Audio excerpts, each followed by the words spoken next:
容器を再度取り付けてください。グリーンボタンを押して再起動してください。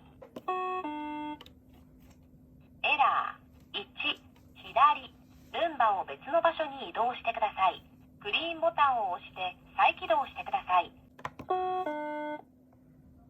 エラー1、右、ルンバを別の場所に移動してください。グリーンボタンを押して再起動してください。エラー6、ルンバを別の場所に移動してください。グリーンボタンを押して再起動してください。